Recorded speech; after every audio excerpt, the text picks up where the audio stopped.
In this tutorial, I'm going to show you how to use the sculpt mode and create some mountains.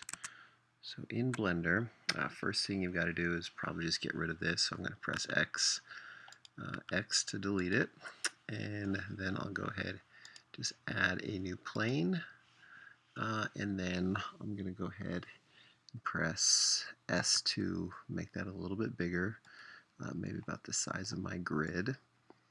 And then to actually subdivide it and start playing with sculpt mode, I need to also go in and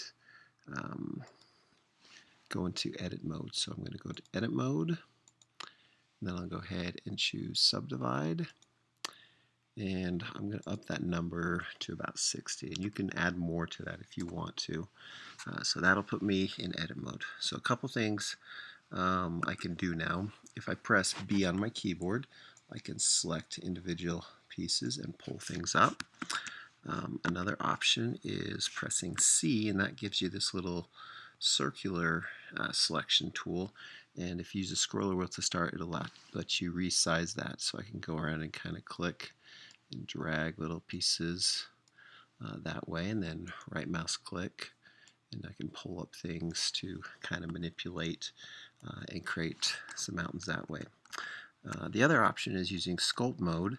To use sculpt mode, click and choose sculpt mode, and then click on your tools. So if I click on this tool, and probably the easiest ones to start off is probably this grab. So just kind of grabbing pieces up if you want to do that. You can also use the snake hook, and that's another easy one to kind of just start pulling pieces up if you want to shape that up.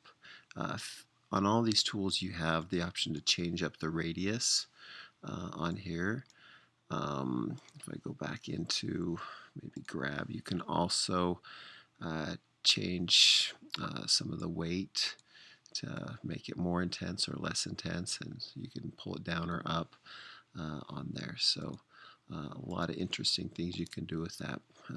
Blob, you basically just hover over an area and just kind of start just clicking to just kind of keep clicking and holding to warp those things and moving around. So that's a sculpt tool, and you can do all kinds of cool stuff with it.